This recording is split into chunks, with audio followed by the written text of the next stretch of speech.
अस्सलाम वालेकुम everyone, welcome to career corner. This is Ravi Kumar.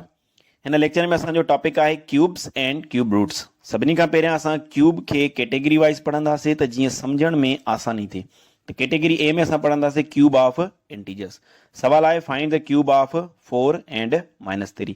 त यादि रखो त जंहिं बि नंबर जो तव्हांखे क्यूब मालूम करणो आहे त उनजो मतिलबु इहो आहे त उहो नंबर पंहिंजो पाण सां 3 दफ़ा मल्टीप्लाई थींदो। क्यूब जो मतिलबु इहो आहे। हाणे इते जेकॾहिं असांखे 4 जो क्यूब मालूम करणो आहे, इन जो मतिलबु आहे 4 पंहिंजो पाण सां 3 दफ़ा मल्टीप्लाई थींदो। त इनखे हल कीअं कंदासीं? हल करण लाइ असां सभिनी खां पहिरियां जंहिं नंबर जो क्यूब मालूम करणो आहे उहो नंबर लिखंदासीं, उन ते पावर 3 ॾींदासीं। ऐं हिन पावर 3 जो मतिलबु इहो आहे त इहो क्यूब आहे। जेको पावर 3 हूंदो आहे उनखे ई असां छा चवंदा आहियूं? क्यूब। त हिन 4 जे मथे पावर 3 अची वियो त इट मीन्स असांखे 4 जो क्यूब मालूम करणो आहे। ठीकु आहे। हाणे इहो पावर जेको 3 आहे इहो असांखे इहो ॿुधाए थो त इहो 4 पंहिंजो पाण सां 3 दफ़ा मल्टीप्लाई थींदो। 3 सां मल्टीप्लाई न, हिते इहा ग़लती न कजो, 4 खे 3 सां मल्टीप्लाई न आहे करणो। ठीकु आहे, इहो ग़लति आहे। छो त पावर जो मतिलबु आहे 4 पंहिंजो पाण सां ख़ुदि सां 3 दफ़ा मल्टीप्लाई थींदो। सही आहे। हाणे 4 खे 4 सां ज़रब कयो, 4 चौक 16। पहिरियों 2 4 पिया आहिनि, इन ॿिनि 4 खे असां जॾहिं ज़रब कयो त जवाबु आयो 16। वरी जेको 16 जवाबु आयो उहो अॻे 4 सां वरी ज़रब थींदो। 16 खे ज़रब कयो 4 सां, 4 सोरो 64। त 4 जो जेको क्यूब थींदो उहो थींदो 64। मतिलबु 4 पंहिंजो पाण सां जॾहिं 3 दफ़ा मल्टीप्लाई थींदो त जवाबु ईंदो 64। ठीकु आहे। हाणे ॿिए नंबर ते असांखे क्यूब मालूम करणो आहे -3 जो। ठीकु आहे। त असां छा कंदासीं? -3 खे ब्रेकेट ॾेई करे उन ते क्यूब ॾींदासीं। ठीकु आहे। छो त पावर 3 खे असां छा चवंदा आहियूं? क्यूब चवंदा आहियूं। ठीकु आहे। हाणे इन पावर 3 जो मतिलबु आहे त इहो माइनस जो 3 पंहिंजो पाण सां 3 दफ़ा ज़रब थींदो। ठीकु आहे। त -3 इंटू -3। ठीकु आहे। हाणे हिते ॾिसो ज़रब ऐं माइनस निशानी गॾिजी अची वई आहे, त इन खां बहितर आहे पाण हिनखे ब्रेकेट ॾेई छॾियो। हिते कोई फ़र्क़ु नथो पए, भले तव्हां ब्रेकेट ॾियो। ठीकु आहे। इंटू -3। ठीकु आहे। त हाणे ॾिसो हिते त माइनस जो 3 जेको आहे पंहिंजो पाण सां 3 दफ़ा मल्टीप्लाई थिए थो। छो त असांखे माइनस जो 3 जेको हुयो उनजो क्यूब मालूम करणो हुयो। ठीकु आहे। हाणे हिते ॾिसो माइनस इंटू माइनस थी वई प्लस, वरी प्लस इंटू माइनस थी वई माइनस। 3 खे 3 सां ज़रब कंदासीं, 3 त्रिक 9। वरी जेको 9 आयो उन 9 खे अॻे 3 सां ज़रब कंदासीं, 3 9 27। त -3 जो जेको क्यूब थींदो उहो थींदो -27। त यादि रखो त पॉज़िटिव नंबर जो क्यूब पॉज़िटिव हूंदो आहे ऐं नेगेटिव नंबर जो क्यूब नेगेटिव हूंदो आहे। पर स्क्वायर में छा हूंदो आहे? त स्क्वायर में नेगेटिव नंबर जो स्क्वायर जेको आहे उहो बि पॉज़िटिव हूंदो आहे ऐं पॉज़िटिव नंबर जो स्क्वायर उहो बि पॉज़िटिव हूंदो आहे। पर क्यूब में पॉज़िटिव नंबर जो क्यूब पॉज़िटिव, नेगेटिव नंबर जो क्यूब नेगेटिव। ऐं ही कुझु मां परफेक्ट क्यूब्स लिखी रखिया आहिनि। तव्हां घटि में घटि पहिरियां जेके 10 परफेक्ट क्यूब्स आहिनि, जेका पहिरियां 10 नेचुरल नंबर आहिनि, उन्हनि जा तव्हां क्यूब्स यादि रखी छॾियो। जीअं 1 जो क्यूब आहे, इट मीन्स 1 पंहिंजो पाण सां 3 दफ़ा मल्टीप्लाई थींदो, उन जो जवाबु ईंदो 1। 2 जो क्यूब थींदो 8, 3 जो 27, 4 जो 64, 5 जो 125, 6 जो 216, 7 जो 343, 8 जो 512, 9 जो 729 ऐं 10 जो थींदो 1000। त 1 8 27 64 25 216 343 512 729 1000 इहे सभु आहिनि परफेक्ट क्यूब्स। छो त इहे कंहिं न कंहिं नंबर जा क्यूब आहिनि। घटि में घटि पहिरियां 10 जेके आहिनि तव्हांखे ज़ुबानी हर वक़्तु यादि हुजनि, इहे पका यादि करे छॾियो। ठीकु आहे। त अहिड़ी तरह जेकॾहिं 2 जो क्यूब आहे 8 त -2 जो क्यूब थींदो -8। अहिड़े तरीक़े सां -5 जो क्यूब थींदो -125। त पॉज़िटिव नंबर जो क्यूब पॉज़िटिव, नेगेटिव नंबर जो क्यूब नेगेटिव। ही जेका बि लिस्ट लिखी पई आहे इहा मां पहिरियां 10 परफेक्ट क्यूब्स लिखिया आहिनि। ठीकु आहे। त इहे पहिरियां 10 परफेक्ट क्यूब्स पका यादि करे छॾियो। The cube of positive number is positive. जीअं हिते 4 जो क्यूब ॾिसो त असांखे 4 बि पॉज़िटिव हुयो त उनजो क्यूब बि असांखे छा मिलियो? पॉज़िटिव मिलियो। The cube of negative number is negative. जेकॾहिं नंबर पाण नेगेटिव आहे त उनजो क्यूब बि असांखे नेगेटिव ई मिलंदो। ॾिसो -3 छा हुयो? नेगेटिव।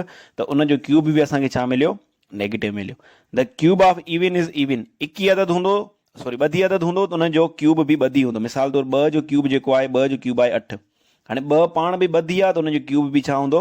ॿधी हूंदो। The cube of odd is odd. ॾिसो जीअं 3 जो क्यूब आहे त 3 जो क्यूब आहे 27। 3 पाण 21 आहे त उनजो क्यूब बि 21। 5 जो क्यूब थींदो आहे 125। ठीकु आहे। 5 पाण 21 आहे त उनजो क्यूब बि छा हूंदो? 21। त घटि में घटि पहिरियां जेके 10 नंबर्स आहिनि न, घटि में घटि इहे यादि करे छॾियो। इन्हनि जा परफेक्ट क्यूब्स जेके आहिनि उहे ज़ुबानी यादि हुजनि।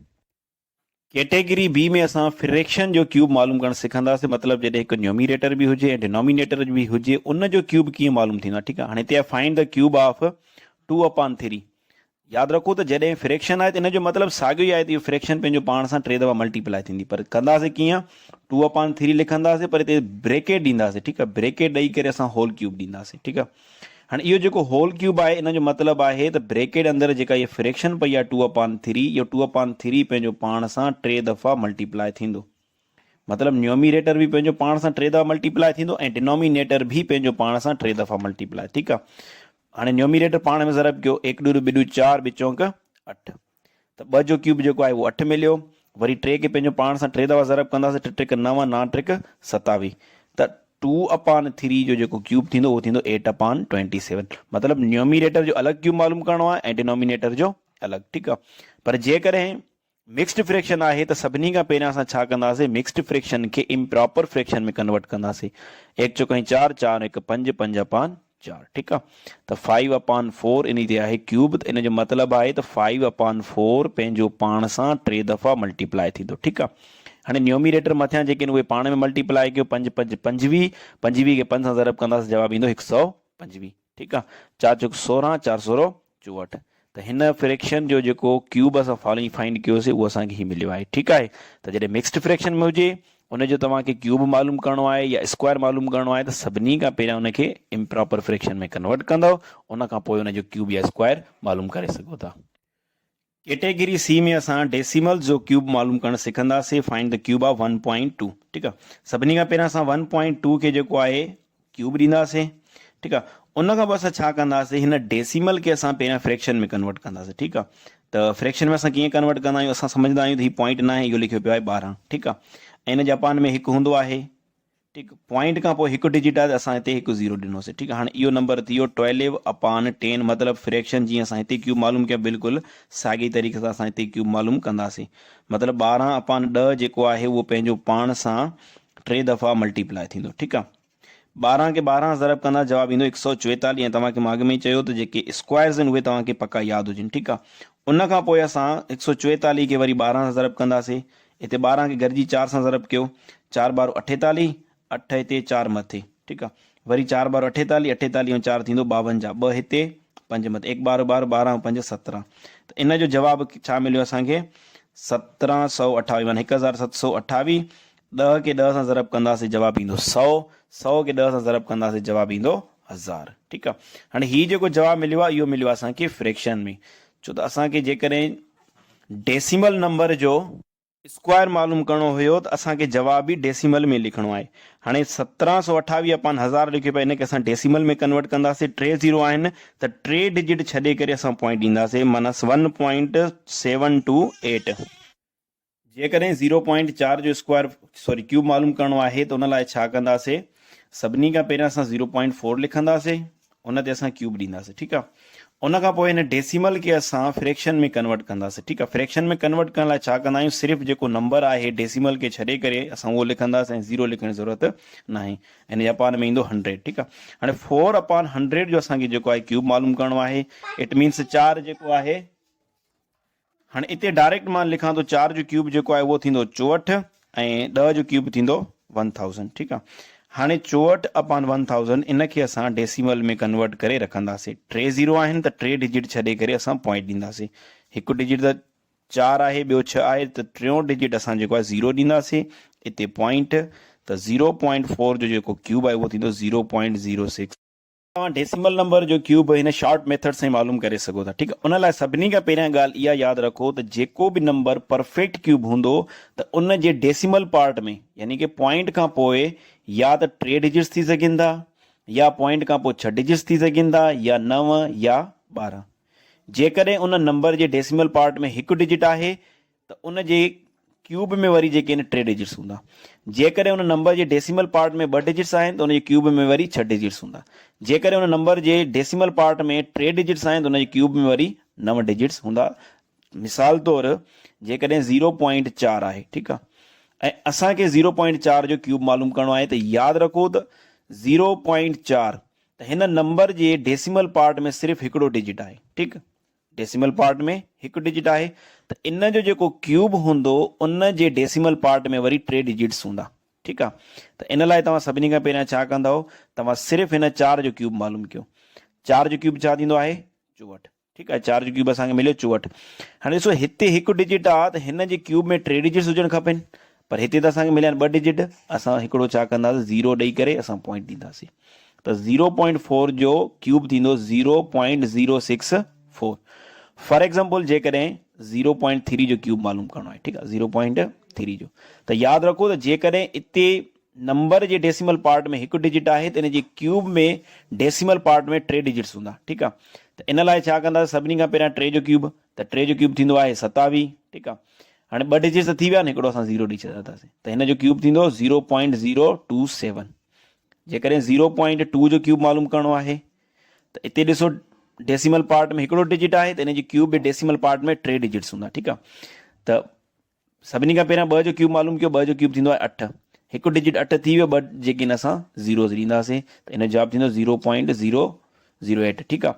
त हिते ॾिसो 3 डिजिट्स 3 डिजिट्स 3 डिजिट्स, ठीकु आहे।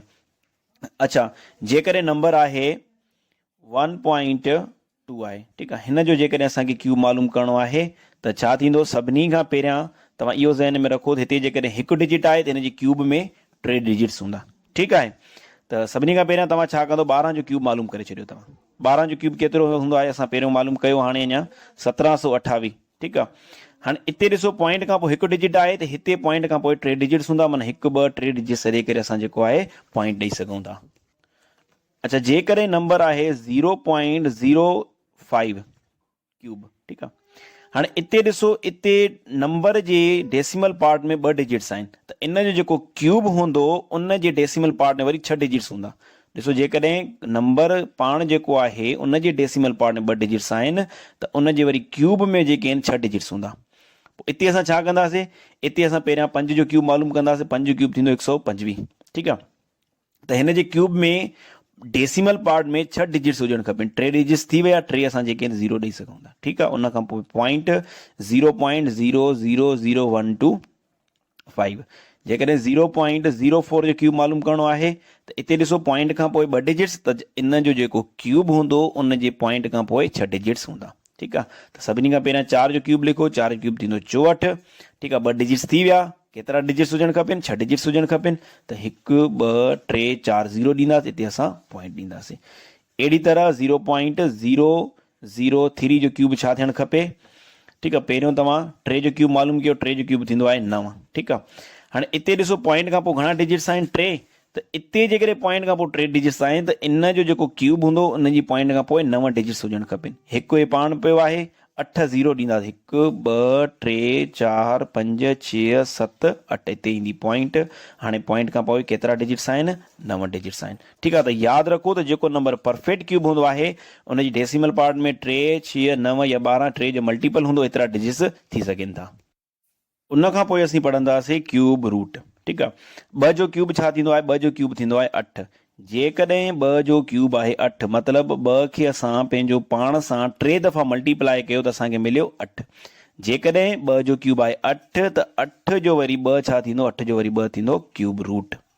मतिलबु क्यूब रूट 8 जो क्यूब रूट 2 छो आहे, छो त 2 खे पंहिंजो पाण सां 3 दफ़ा ज़रब कयो त असांखे जवाबु मिलियो 8, ठीकु आहे। हाणे क्यूब रूट मालूम कीअं कंदा आहियूं उहो सम्झो।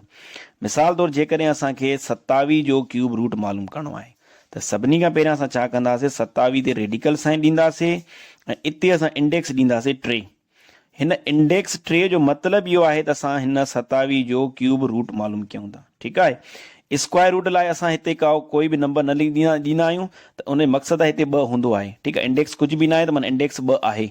जेकॾहिं 2 खां वधीक आहे त उहा इंडेक्स असांखे ॾियणी पवंदी आहे, ठीकु आहे। जेकॾहिं इंडेक्स 4 आहे त उन जो मतिलबु आहे 5th रूट, इंडेक्स 5 आहे त उन जो मतिलबु आहे 5th रूट। उहो अॻिते हली करे असां इंडेक्स वारे चैप्टर में पढ़ंदासीं, ठीकु आहे। पर हिते सिर्फ़ु असां क्यूब रूट पढ़ंदासीं। जेकॾहिं हिते 3 ॾिनल आहे इंडेक्स जॻह त इन जो मक़सदु आहे क्यूब रूट। जेकॾहिं कुझु बि न आहे त उन जो मतिलबु हूंदो आहे स्क्वायर रूट, ठीकु आहे। हाणे असां छा कंदासीं, जीअं असां स्क्वायर रूट में नंबर जा फैक्टर्स फाइंड कंदा आहियूं, हिते बि असां फैक्टर्स फाइंड कंदासीं। 27 ते 3 जो खोड़ो वेंदो 9 दफ़ा, 9 ते 3 जो खोड़ो वेंदो 3 दफ़ा, 3 ते 3 जो खोड़ो 1 दफ़ो, ऐं हिते असां इंडेक्स 3 लिखंदासीं 3 × 3 × 3। स्क्वायर रूट में असां छा कंदा आहियूं, ॿिनि फैक्टर्स जेको आहे पेयर ठाहींदा आहियूं। हिते वरी जेको आहे ट्रिपलेट ठहंदो, माना टिनि ग्रुप जो ट्रिपलेट ठहंदो, ठीकु आहे। माना 1 2 3, त हिते हिकिड़ो जेको 3 जेको आहे उहो ॿाहिरि निकिरी आयो, ठीक है। तो 27 जो क्यूब रूट छा थींदो 3 थींदो। जेकॾहिं हिते -27 हुजे आ उन जो क्यूब रूट त -27 जो क्यूब रूट वरी थींदो -3। अच्छा, जेकॾहिं असांखे 216 जो क्यूब रूट मालूम करणो आहे त उन लाइ असां छा कंदासीं, सभिनी खां पहिरियां 216 जा फैक्टर्स फाइंड कयो। 2 जो खोड़ो 2 ते वेंदो 1 दफ़ो, 0 ते न वियो ॿुड़ी ॾंड, 6 ते वेंदो 8 दफ़ा, 16 ते 8 दफ़ा वेंदो। ठीकु आहे। वरी 2 जो खोड़ो 108 ते वेंदो, 10 ते वेंदो 5 दफ़ा, 8 ते वेंदो 4 दफ़ा। वरी 54 ते 2 जो खोड़ो वेंदो 27 दफ़ा, 27 ते 3 जो खोड़ो 9 दफ़ा, 9 ते 3 जो खोड़ो 3 दफ़ा, 3 ते 3 जो खोड़ो 1 दफ़ो। त 216 जा जेके फैक्टर्स था हिते इंडेक्स लाज़मी लिखो, 2 × 2 × 2 × 3 × 3 × 3। जेकॾहिं ॻाल्हि आहे क्यूब रूट जी त असां 3 जो ग्रुप ठाहींदासीं, 3 जो ग्रुप मतिलबु हिकिड़े ग्रुप में 3 सिमिलर फैक्टर्स हुजनि। ठीकु आहे। त हिते 2 जो हिकिड़ो ग्रुप निकिरी आहे ॿाहिरि, हिते 3 जो निकिरी आहे, इहे ॿई ज़रब थींदा त 2 × 6। त 216 जो क्यूब रूट छा आहे 6, छो त 6 खे पंहिंजो पाण सां 3 दफ़ा मल्टीप्लाई कंदासीं त असांखे मिलंदो 216। जेकॾहिं फ्रैक्शन जो क्यूब रूट मालूम करणो आहे, फॉर एग्ज़ाम्पल 125/8 आहे, हिन जो क्यूब रूट असांखे मालूम करणो आहे। ठीकु आहे। त इन लाइ छा थींदो त जेको न्यूमिनेटर आहे उनजो अलॻि क्यूब रूट मालूम थींदो ऐं डिनोमिनेटर जो अलॻि। ठीकु आहे। त मतिलबु 125 जा अलॻि फैक्टर्स थींदा 5 × 5 × 5 ऐं 8 जा फैक्टर्स जेके अलॻि थींदा 2 × 2 × 2। ऐं हिते असां रेडिकल साइन सां गॾु इंडेक्स 3 ॾींदासीं। 5 जो ग्रुप ठहियो ऐं अपान में 2 जो ग्रुप ठहियो त इन जो जवाबु थींदो 5/2। अच्छा, जेकॾहिं डेसिमल नंबर आहे 0.125, इन जो असांखे क्यूब रूट मालूम करणो आहे। ठीकु आहे। त सभिनी खां पहिरियां क्यूब रूट जी सिंबल ॾींदासीं। उन खां पोइ असां छा कंदासीं त 125 जेको आहे उहो असां छड़ो लिखंदासीं, उन जे अपान में मतिलबु असां हिन खे फ्रैक्शन में कन्वर्ट कंदासीं। फ्रैक्शन में कन्वर्ट करण पोइ जवाबु थींदो 125/1000। ठीकु आहे। ऐं हिते जेको आहे क्यूब रूट जी निशानी बि ॾेई छॾियो। ठीकु आहे। हाणे 125 जा फैक्टर्स अलॻि सां फाइंड थींदा, थींदो 5 × 5 × 5 ऐं 1000 जो फैक्टर थींदो 10 × 10 × 10। अच्छा, 1000 फैक्टर ही बि थी सघंदा 2 जेको आहे 3 दफ़ा, वरी 5 × 5 जेको आहे उहो बि 3 दफ़ा, पर ही जेकॾहिं तव्हां लिखो था इहे बि सही आहिनि। ठीकु आहे। त हिकिड़ो ग्रुप ठहियो 5 जो ऐं ॿियो ग्रुप ठहियो 10 जो, ऐं क्यूब जेको आहे उहो ख़तमु, क्यूब रूट जेको आहे उहो ख़तमु थी वियो। ऐं असांखे जेको स्क्वायर क्यूब रूट मालूम करणो हुयो उहो 0.125 यानी कि डेसिमल नंबर जो। हाणे हिते असां जवाबु कढियो फ्रैक्शन में, हाणे इन खे बि असां डेसिमल में कन्वर्ट करे वेंदासीं। त 5/10 खे जॾहिं डेसिमल में कन्वर्ट कंदासीं जवाबु ईंदो 0.5। Decide whether a number is perfect cube or not, मतिलबु कीअं ख़बर पए त कोई बि नंबर परफेक्ट क्यूब आहे या नाहे। मिसाल तौरु जेकॾहिं असांखे अंदाज़ो लॻाइणो आहे 64 लाइ त 64 परफेक्ट क्यूब आहे या नाहे। उन लाइ छा कंदासीं, असां 64 जा फैक्टर्स फाइंड कंदासीं।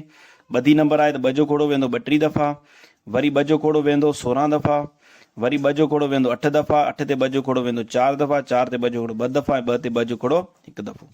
2 × 2 × 2, 2 केतिरा दफ़ा आहे 6 दफ़ा आहे, 4 5 6। ठीकु आहे।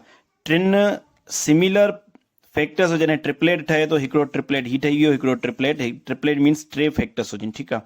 त माना ही 64 जेको आहे उहो परफेक्ट क्यूब आहे। ठीकु आहे। मिसाल तौरु जेकॾहिं हिते को नंबर हुजे आहे 16। ठीकु आहे। हाणे 16 जा जेके फैक्टर्स ठहनि आहे 2 × 2 × 2 × 2। हाणे हिकिड़ो ट्रिपलेट ठही वियो, बाक़ी 2 जेको आहे उहो अकेलो बची पियो। जेके अकेलो बिल्कुलु न बचे, ट्रिपलेट्स पूरा ठहनि, जेकॾहिं ट्रिपलेट्स पूरा नथा ठहनि त 16 जेको आहे परफेक्ट क्यूब नाहे। ठीकु आहे। कोई बि नंबर आहे, वॾो आहे, केतिरो बि आहे, ठीकु आहे, उन नंबर सां तव्हां फैक्टर्स फाइंड कंदव। जेकॾहिं ट्रिपलेट्स पूरा ठहनि था सिमिलर फैक्टर्स जा त उहो परफेक्ट क्यूब आहे, अदरवाइज़ उहो नाहे। अच्छा, जेकॾहिं डेसिमल नंबर आहे उनखे तव्हां ॾिसी करे ॿुधाए सघो था। मिसाल तौरु जेकॾहिं लिखियलु आहे 1.25, ठीकु आहे, त इहो परफेक्ट क्यूब नाहे। छो नाहे? छो त डेसिमल नंबर उहो परफेक्ट क्यूब हूंदो आहे जंहिंजे डेसिमल पार्ट में 3 6 9 या 12 डिजिट्स हुजनि। त हिते ॾिसो डेसिमल पार्ट में केतिरा डिजिट्स आहिनि, ओनली 2 डिजिट्स। त इहो जेको नंबर आहे परफेक्ट क्यूब नाहे। अच्छा, जेकॾहिं लिखियलु आहे 0.125, हाणे 3 डिजिट्स अची विया, 3 डिजिट्स खां पोइ असांखे ॾिसणो आहे छा 125 जेको आहे उहो परफेक्ट क्यूब आहे। त 125 जा फैक्टर्स ईंदा 5 × 5 × 5, पेयर्स पूरा ठहनि था, सॉरी ट्रिपलेट ठहे थो पियो, ट्रिपलेट ठहे थो त माना ही बि जेको आहे परफेक्ट क्यूब आहे। अच्छा, जेकॾहिं लिखियलु आहे 0.0008, ठीकु आहे, पॉइंट खां पोइ 4 डिजिट्स आहिनि, 4 डिजिट्स आहिनि त इहो परफेक्ट क्यूब नाहे। ठीकु आहे। जेकॾहिं हुजे 0.0000008 ठीकु आहे। हाणे ॾिसो पॉइंट खां पोइ आहिनि 6 डिजिट्स। जेकॾहिं 6 डिजिट्स आहिनि उन खां पोइ असांखे ॾिसणो आहिनि 8 खे 8 परफेक्ट क्यूब आहे त ही नंबर बि परफेक्ट क्यूब बिल्कुलु आहे। Thank U.